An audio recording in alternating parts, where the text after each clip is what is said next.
Hello, welcome back to Just Another Football Podcast. It is the transfer deadline day. Right now, it's 10:30. The transfer window closes at what time? 11? 11, yeah, that's right. So it closes in precisely 35 minutes from now, in British Standard Time. So we're going to be talking about all the weird and wonderful transfers of the deadline day and otherwise. We're going to be here to react to Eden Hazard re-signing for Chelsea, so can't wait for that to react to that. You heard it here last because this is coming out the morning after. Exactly. It will be contrary to his wishes to retire. But yeah, we'll talk about that and some of the more interesting transfer stories from around Europe and from Saudi Arabia as well, who are the main breakthroughs of the transfer window, the biggest topic I imagine. We'll be discussing all of that, but I want to go back to the start of the day today because a transfer happened. I was on the road, right? So I was driving 5 hours out of state, and the boys were sending me messages out. We're talking on WhatsApp, so I'd use the Google Assistant voice thing to reply and stuff like this. And the discussion was what are Chelsea doing signing Cole Palmer for 45 million? It's roughly the same price as Jeremy Doku to Manchester City, isn't it?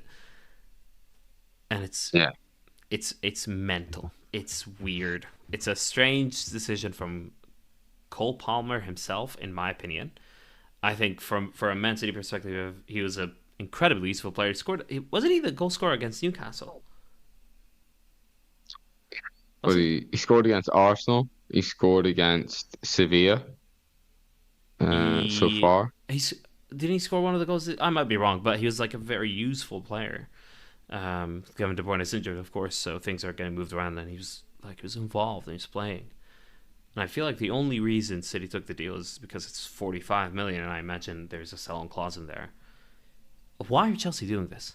George, you were pretty adamant that this is not good. I think it's just sums up Chelsea at the moment. We're selling players like, Mount for 60 million and bringing in someone completely unproven for 45. Yes, he's shown glimpses of you could probably say brilliance, but I would say, decent play. But, this guy's not a Phil Foden. I don't think he's been tipped to be a Phil Foden. I don't think he's on that level. And it's in a position where we're heavily saturated with players already in sort of the attacking midfield, attacking midfielders. So it just, to me, doesn't add up. This whole balancing the books things, I get it, but at the same time, that to me only counts if you're going to get a return out of your investment, either for a resale or a player who's going to stay for 7 years and just dominate and win you titles. I don't see that with Cole Palmer. I don't see how shifting off players like Callum Hudson-Odoi, who I'm sure we'll get into, for only 8 million. I think it's actually less. I think it was 3 million up front and 5 million with sort of add-ons and performance add-ons. So it just seems to me insane in terms of this high-risk strategy of, bringing in a City player who really doesn't even start for City. It seems bizarre. I mean, in terms of doesn't start, he's a squad player, right? Yeah. But for a £45 million squad player is insane, especially a squad player like himself. Yes, he's a squad player, but he's not exactly what Mahrez was. He's not exactly what Gundogan or Bernardo Silva. He's a squad player that really only gets 10, 20 minutes and maybe starts in the FA Cup or starts the odd game when there's a lot of fixtures. If Pep had to choose an 11, he'd be absolutely nowhere near it, in my opinion. So, it's just so weird. It's so odd. Man City used that exact same money to go and buy Mateus Nunes. Much to my annoyance, because Mateus Nunes famously last year was linked to Liverpool, and then we kind of bottled it, didn't we? Fergal, do you have any different take on this? Because yours I'm feels like a it's wee bit doom more and gloom. optimistic about it. Typical. But like all George's points are valid. Like a lot of these signings are annoying for Chelsea because it's like we've kind of made these mistakes before in that we like we're looking we were looking to sell a lot of our academy players um this summer. It looks like a lot of them are the ones that I was keen to keep are staying. Um, like Matson and Gallagher. It looks like in the last half an hour, unless Tottenham maybe come in for Gallagher, um, then they're going to stay put. But the fact that we were going to look to sell them to basically balance the books, like the academy players, this is the same for like Arsenal, Man City, and Chelsea especially. Mm-hmm. But the academy players, they have these unbelievable players who are like they get the club, but yet they're the most saleable assets because they can be pure profit, and that's what's really disheartening about this transfer. And I feel like that sort of thinking and the whole amortization thing has come to the front really like a lot this summer, and it's basically been Chelsea's whole tactic when it comes to balancing the book. And it's sort of like robbing Peter to pay Paul. You're and you might not be necessarily getting a better player by the end of it. But all these great academy players, like Lavia, for example, was at Man City. And now he's, what was it, 60 million or was it 50? I don't know. Anyway, it doesn't really matter. He was a 45. He was a lot of money. But Man City could have had him and then maybe not sign Calvin Phillips, for example. But all of them would prefer to bring in the player because it's cheaper on the books and then sell an academy player. And it's just a bit disheartening if you're a fan. Having said that, Cole Palmer, he looks good. I think it's with Chelsea, it's a bit awkward because it's kind of a position that we needed, but maybe not this year. We could have maybe done without Cole Palmer this year because we don't have Europe. But maybe next year we kind of do need a right winger. But I'm only saying that with the thought of Sterling, who would have been on the left, but now Sterling's playing on the right. We've got Sterling. Well. Yeah, playing Sterling. So now we've got three in that position, and there's talk of Cole Palmer maybe playing 10, which is a position that we are now weak in because Nkunku has been injured. But it's just when all these players are fit that, where do they all fit in? One of the good things, one of the reassuring things I find though with this signing is that Joe Shields seems to be the man behind it, and he had a role in the academy and recruitment at Man City, and were to work closely with all their top young talent, including Foden and Cole Palmer. He then went to Southampton, and then we've got him from Southampton. And he seems to have had a big role in signing Lavia. Lavia's literally followed him from Southampton to Man City, and then Cole Palmer's moved from there. So we've got somebody on the inside of Chelsea who knows this player very well, which reassures me that it's a good signing and he's going to be a good player. It's just whether or not he was necessarily needed, and then,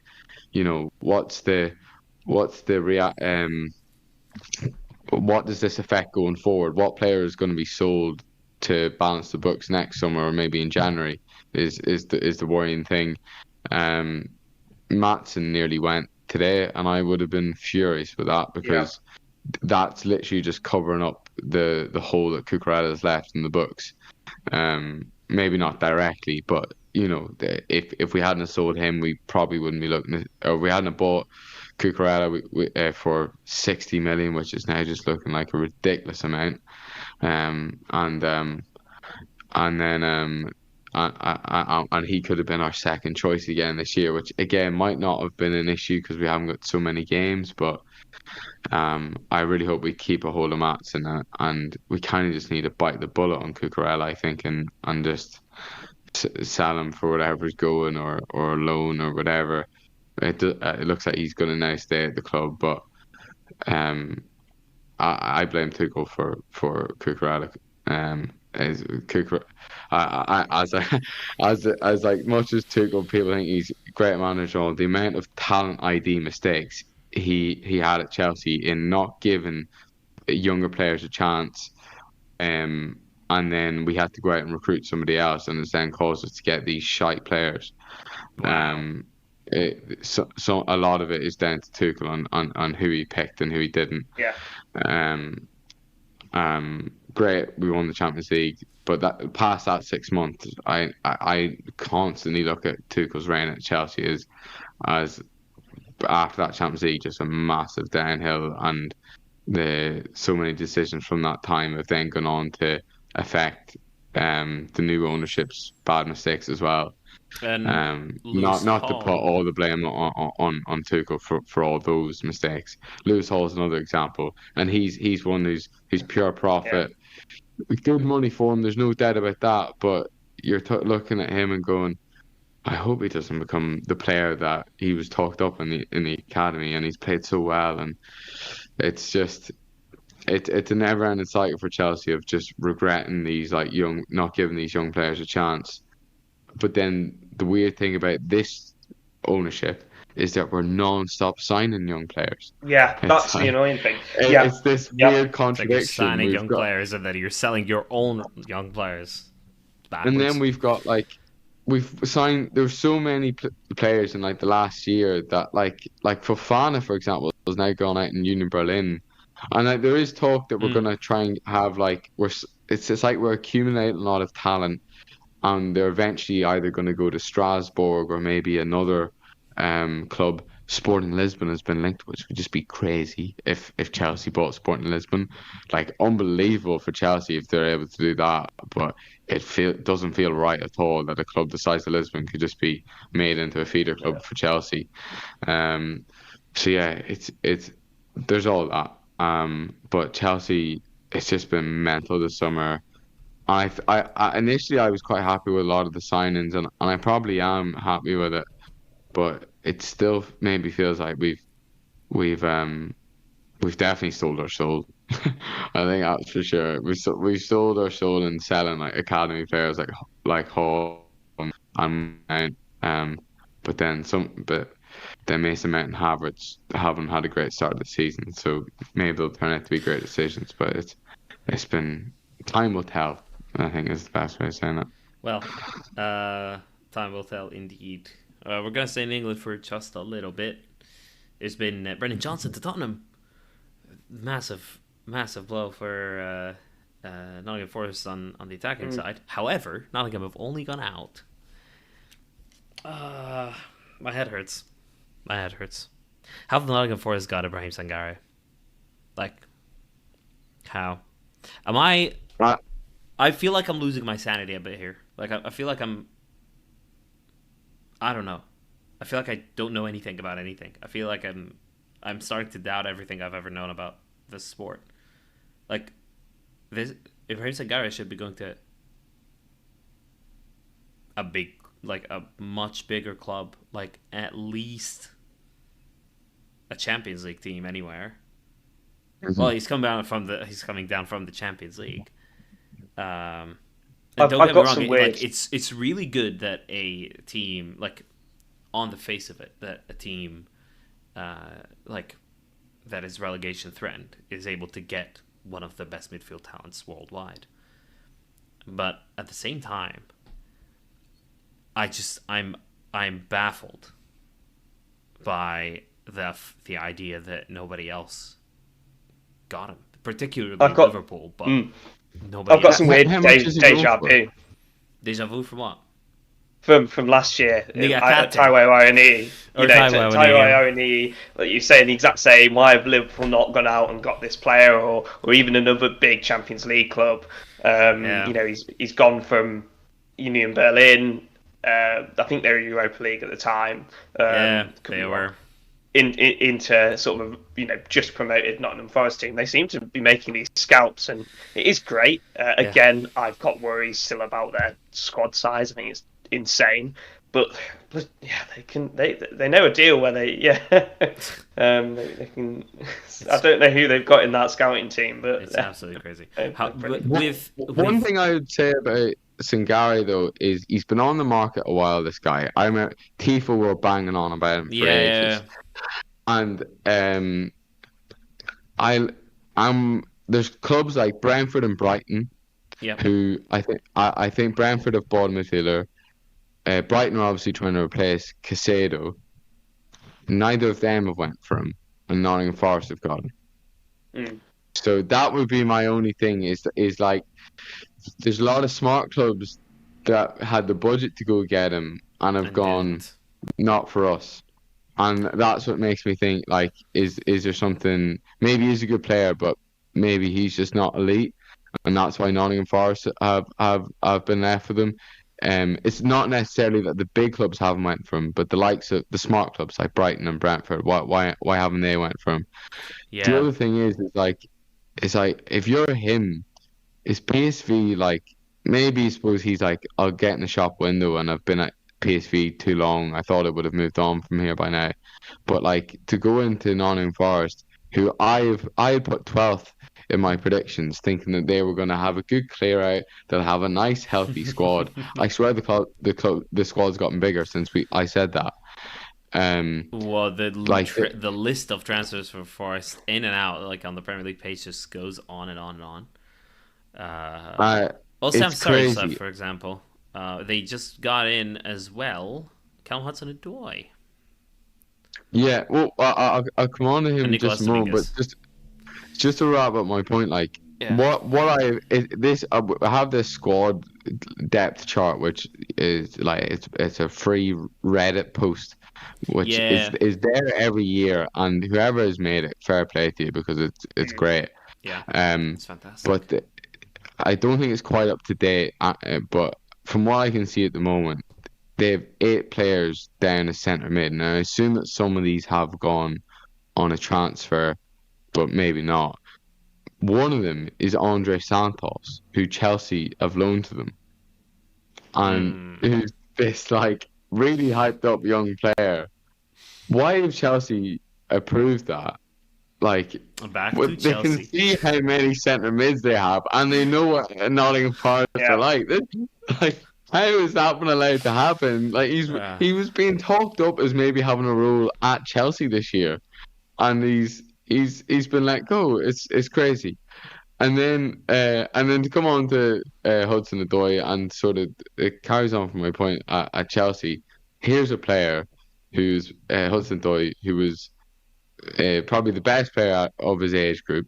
He would have played against and with Emile Smith-Rowe and Sancho, were the 2 big names. I'm pretty sure he outscored or outperformed all of them the whole way through the academy. Everybody had him tipped. He was leaving. Fun fact about Callum Hudson-Odoi: he got his England debut before his Chelsea debut.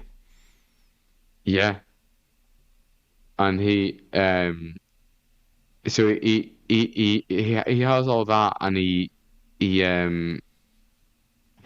was coming into the team, or was talking coming into the team whenever Hazard was about to leave, and it just felt like this perfect, like, oh, start giving this guy games, give him a run of games, and we'll see how he goes.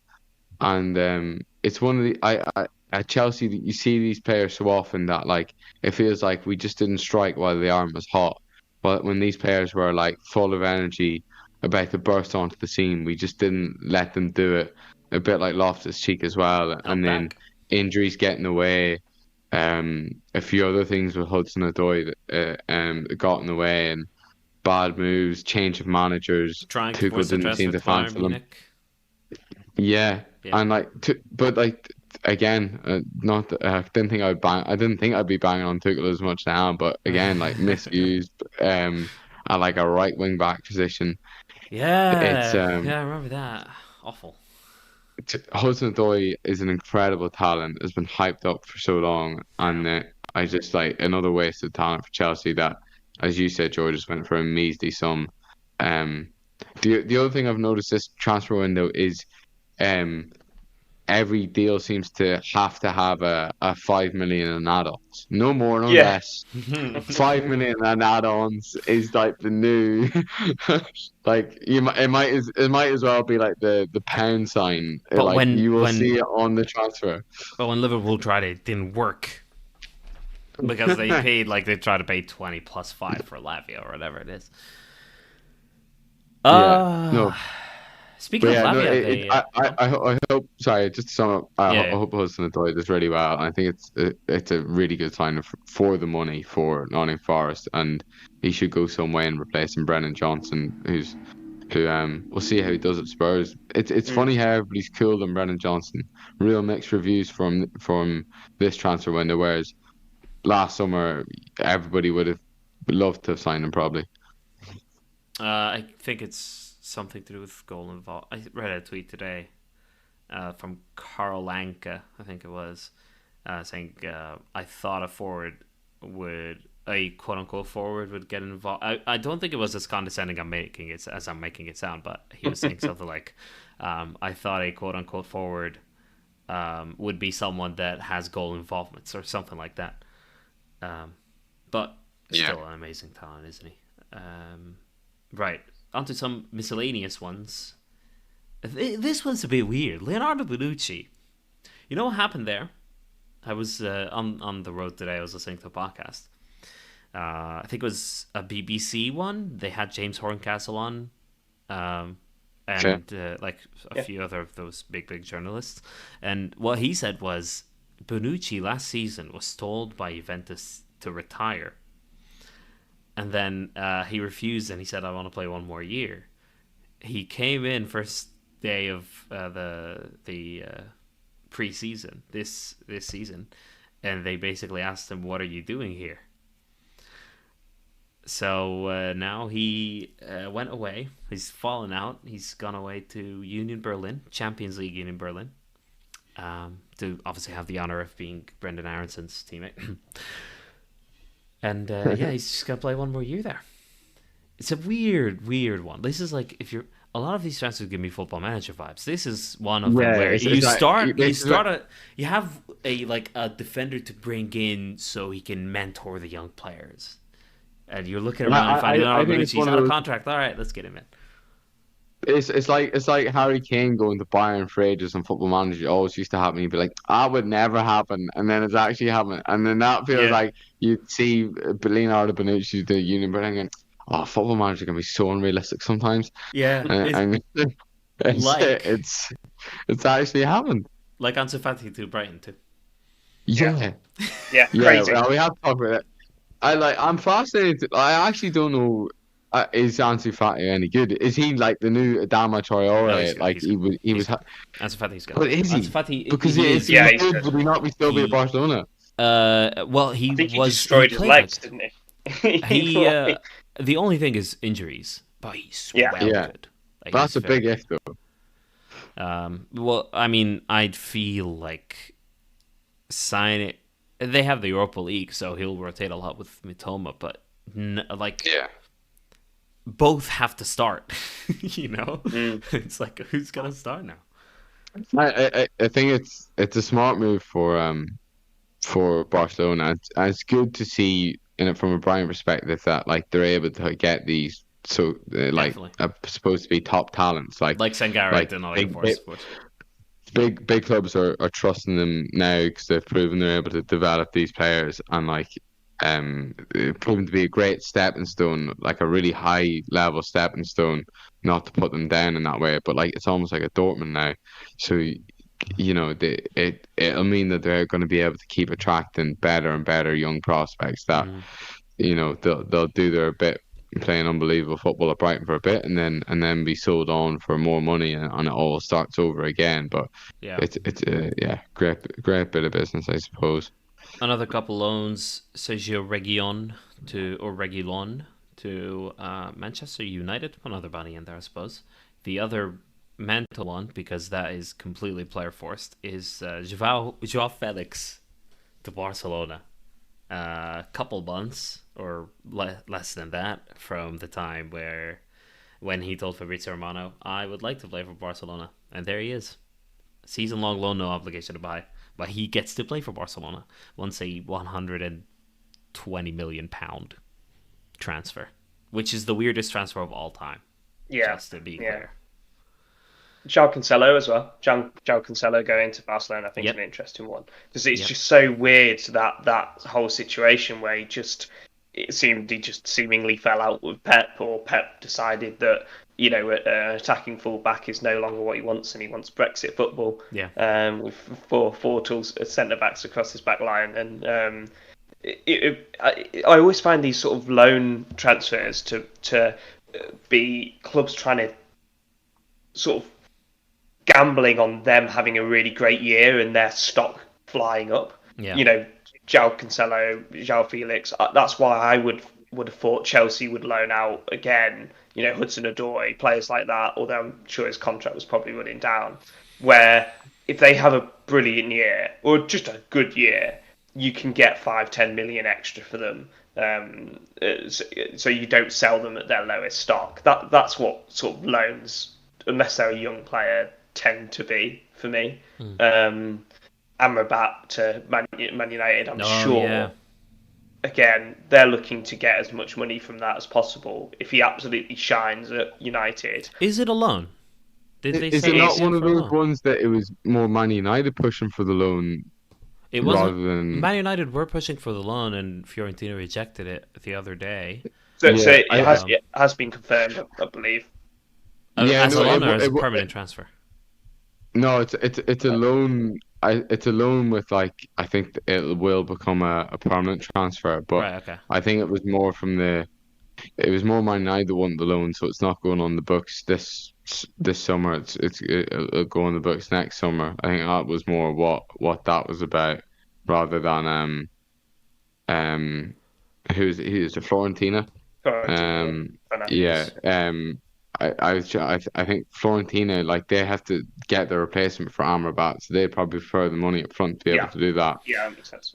Sky Sports, they will pay 10 million, £8.5 million pounds, to take Amrabat on loan with an option to buy for 21.4 million pounds. So the big loan fee tells me that they're probably gonna buy.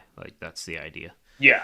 Yeah. It looks as though they're just trying to balance the books. Yeah, exactly. The very one. next line is United are conscious of complying with financial fair play rules. Fair play. Yeah. And the other one, Ryan Gravenberch, has officially been announced by Liverpool an hour ago. Cool. I would say that's the biggest panic. Not panic loan or panic buy of the window, but I think it's a lot of money for someone who didn't play football for a year. Exactly.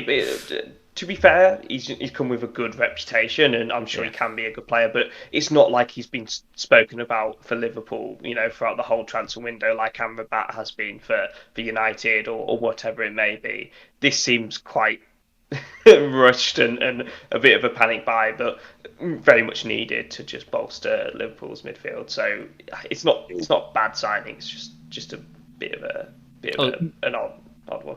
It's Nunes as well is probably Matheus Nunes, yeah, gone. Yeah, that's a bit of a panic buy as well. I don't think so. I feel like they've been linked with him for a good portion of the summer. Really? I only heard the links once they couldn't get Lucas Paqueta. Or they didn't want to get Lucas you might be right, Paqueta. actually. Have you ever heard... yeah, true. Sorry. And it's not like he scored that great goal against Chelsea. Was anybody really talking about him going into the summer going, oh, if only someone could get him from Wolves, that would be a difference maker. He seems like, he's got a good background coming from the Sporting Academy. He should be technically proficient and be good enough to be a squad player for them. But it's just not I don't know. It feels like a panic buy just to fill a squad role for me. Yeah, and it was quite an expensive one at that. I don't think it's as in the dark as Gravenberch, but I don't know if Gravenberch is in the dark necessarily, because we still need midfielders regardless of their type. Yeah. But I just feel like I don't feel like we've addressed our weaknesses necessarily that remained Yeah. after buying Becaster and Soboslai, of course. Like, we needed a center back and we loaned out Nat Phillips. That's mental. But yeah, whatever. We'll see. I don't want to complain about Liverpool anymore. If there's a whole video complaining about Liverpool's entire strategy over the last year and ongoing, you can watch that. I'm just having a look at some of the deals that we have mentioned. I just want to mention Colum Randall to Colomani. PSG. Yeah, that's a pretty big deal to go through. And then the one that I'm interested in, Andrew Omobamidele to Nottingham Forest, which looks like they're it looks like they still might be trying to do a deal on it. I don't think it's maybe confirmed. It might be one of those where, so the deadline is in 4 minutes, but there might be ones where, okay, the necessary part before the deadline happened, and then the announcement is going to come a couple hours after, or the next day, or whatever. But I won't. Let's see. Romano's gave it the here we go. So all right. It was just quickly on Bamidele, Irish international. He's really, really good. Like, solid. Andrew Bringing Bamidele it from the back. Yeah. on Football Manager 2022 was my captain in the Champions League winning run with Preston. There you go. Says it all. Great pedigree. Being in Ali's Champions League winning team. Yes. He's a great signing for Nottingham Forest. So all the slagging we give them, but again, the squad is bloody massive, and that's another one added on. Crazy. Yeah. I mean, they did need defenders. Scott McKenna was starting. Come on. Yeah. You know. All right. This is the European ones done. I feel obviously we haven't covered everything we wanted to cover because it's a pretty big day today. But obviously the biggest like emerging theme from the transfer window is the Saudi window, and we all know like all the big names that signed in different clubs, and the fact that PIF owns 4 of them, but there are some players that went to non-PIF clubs. Jordan Henderson earning apparently €700,000 a week or whatever it was, so the lesser teams are still capable of spending a lot of money on individual players, and it's not just players that are at the end of their careers. Someone like Gabriel Vega has gone to, who was it? Al Ahly? The screen one, is it? Al Ahly, yeah. Yeah. Al Ahly were in the second tier not that long ago, by the way. But are they owned by the PIF? Al Ahly are. This is the Firmino team. Right. So, what I wanted to, we haven't talked about it in the podcast yet, because like, yeah, sure, like it's overcovered, and every day you find a different pig name going for a ridiculous amount of money. Although none of the transfers have been over 70, I want to say. Like, they've been, or maybe the most expensive have been Neymar for 90. So it's not triple digits like we see in Europe nowadays. And the other thing is, just to be clear here, I don't mind Saudi Arabia getting good with a lot of money. Like, in concept, it's the same as before. South America were the best at the sport in the Pele days. Europe took over because they started, buying a lot of players and investing in the sport. And then within Europe, it was Italy, and then it was England. And England started breaking all the transfer records and buying all the players for loads of money. And that theme is continuing. Like, they're just cherry-picking talent. We've talked about a couple of those transfers from Champions League teams to relegation-threatened teams. And that's normal. The team that has a lot of money will be able to attract talent. However, my gripe with Saudi Arabia, with what they're doing, is that the government owns 4 teams, and it's directly government money, which I don't think should be allowed. The other thing is, I don't think this is going anywhere. I feel like the mentality there is as of now, I could be wrong in the long term, but the instant gratification of getting all the star players. Yeah. And there is no thought whatsoever about what what are we going to do about our own local setup, our own local youth setup? How can we break into the latter stages of World Cups? How can we develop our youth players to be able to get them to develop our academies to some of the best in the world, get them involved in first team football, have Saudi teams winning Champions Leagues and getting involved in the expanded Club World Cup, and then break into, the Europe, the global stage in a real way, in a real competitive way against all the other ones, while also recruiting recruiting European players as well and good. But you're doing two things by paying them these incredible sums. You're not going to pay the Saudi players that sum. So that, first of all, undermines the Saudi players on your team, the local players on your team, and it makes them feel like, on the long term, the Saudi players are going to go, oh my God, Neymar's on my team. But later on, when you get used to it, there's going to be a sense of deflation, I feel like. And there's going to be a sense of, I don't feel valued here. I feel like this shiny new toy is getting all the attention, and I'm just not getting any. And I wonder how that affects the actual Saudi crop of players in the long term, because there's no indication at all that I've seen that Saudi Arabia is actually trying to develop its own local footballing product from a youth setup perspective, or from a local league perspective, or a national team setup perspective, apart from hiring Mancini. I kind of disagree. I was just I kind of do get your point, but they made the World Cup, and they beat Argentina. They still got out of the first round. Yeah, but it's still ahead of a great achievement for them. Yeah, I guess so. One result doesn't tell you that there's progress, does it? Al Hilal, I've been to the final of the Club World Cup. Yeah, that's true. Saudi football in Asia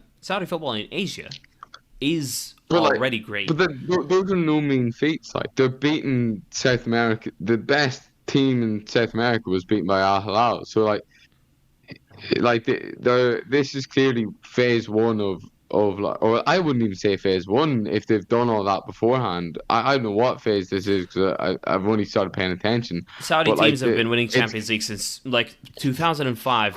The Egyptian team I supported growing up, Al Ahly. There's Al Ahly in Egypt and Al Ahly in Saudi Arabia, so not to be confused.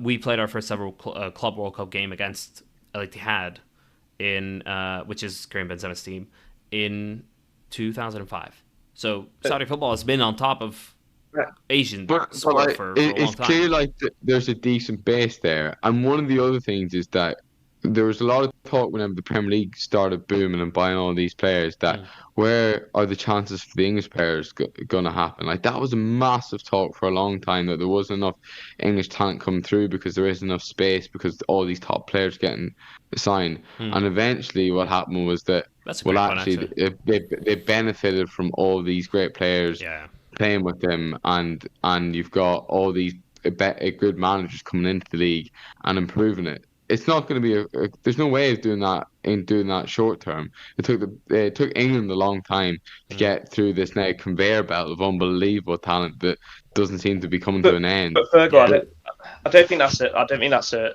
fair. I think that's a false equivalent. So with Ali's point of money moving around, and that's always been the way of football. That's true. But what I would say is, if you look at South America, if you look at Europe, there is a huge football is life and death. Football.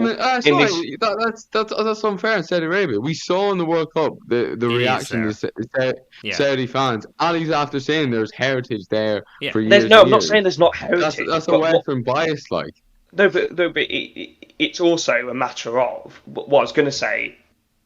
On top of that, is about views, and for me, China tried to do it. The US tried to do it, where you pick these great players often at the end of their career. Neymar. At the end of the career. One sec.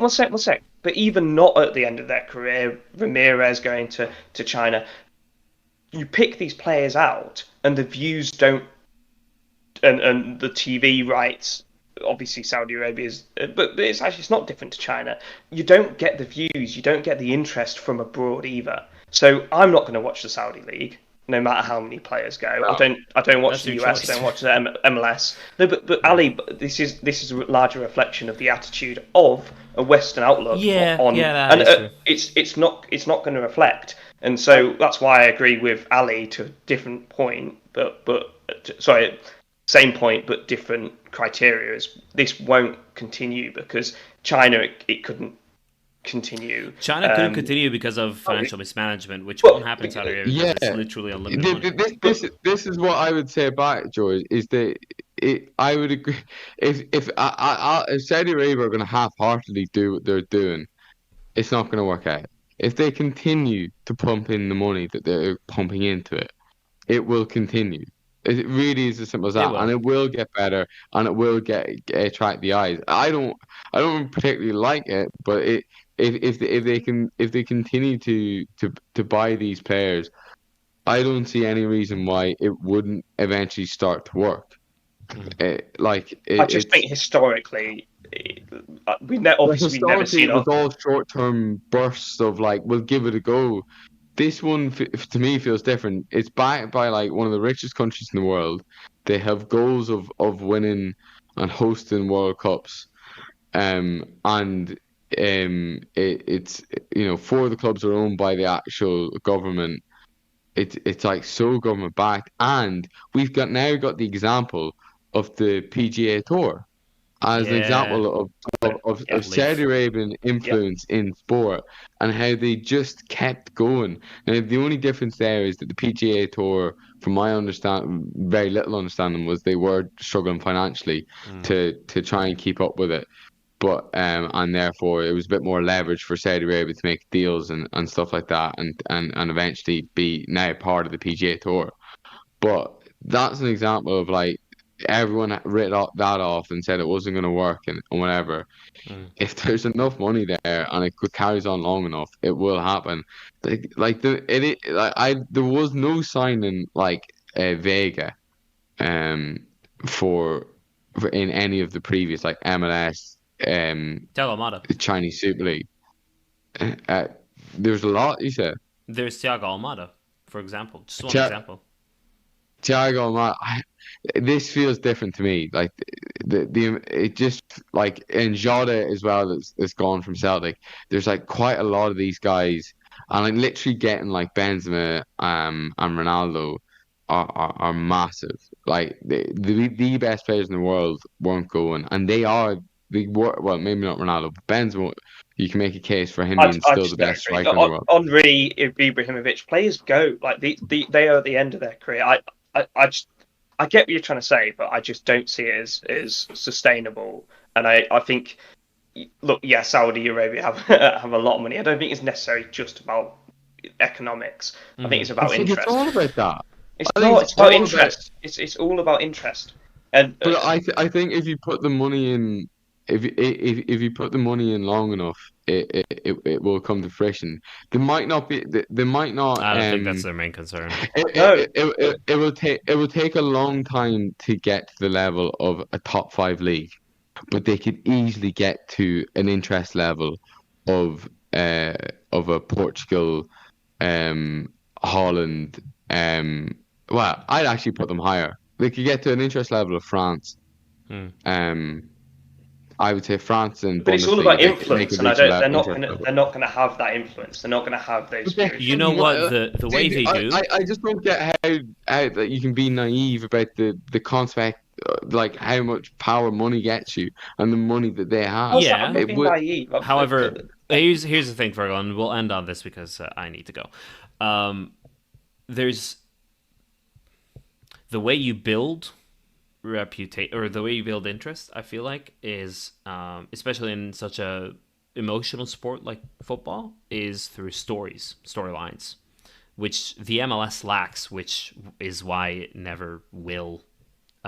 Like the biggest interest we ever got was when Inter Miami won the League's Cup because they were the worst team in MLS and won a tournament just when Messi arrived. But then all of them settled and the MLS is back and it's like everything went back down to earth. I feel like Um, I just don't see the only way to me that this whole thing succeeds and starts to take over the mainstream is by storylines, and those storylines will be created with not the best players in the world just going and running the show. It will be by youth development, by the new Club World Cup format starting to produce breakout stars. Provided the FIFA are smart about the new Club World Cup, because again, that there's a lot of like debate there as it's too much football and it's unnecessary, and people still like feel opposed to that. But in the current structure of it, I'm very skeptical, and I feel like there's a lot of desire for instant gratification and nothing else. And then when we get used to it, it will eventually be, oh, okay, this player went to Saudi Arabia, we'll never hear from him again. And Saudi Arabia will continue to get knocked out of the group stages of the World Cup and not improve their youth crop, which obviously we can't see into the future, but that the current way it's going, I just feel like that's what's happening. But we'll end there because I really seriously need to go. Thank you, boys. The deadline is officially closed 12 minutes ago. We're probably going to hear more here we goes from deals that have been confirmed before the deadline, and then, all the formalities are done after, whatever rules there are. But again, as David Ornstein said, every window I've ever worked since 2006 has been more crazy than the one before. So yeah, this was just another one with just full of crazy transfers that you don't see coming, and this whole Saudi Arabia throws another spanner in the works forever for the rest of time. I don't know whether just to throw this in, it feels bad to throw this in, but Romano's tweeted Mason Greenwood joins Getafe on loan. Oh.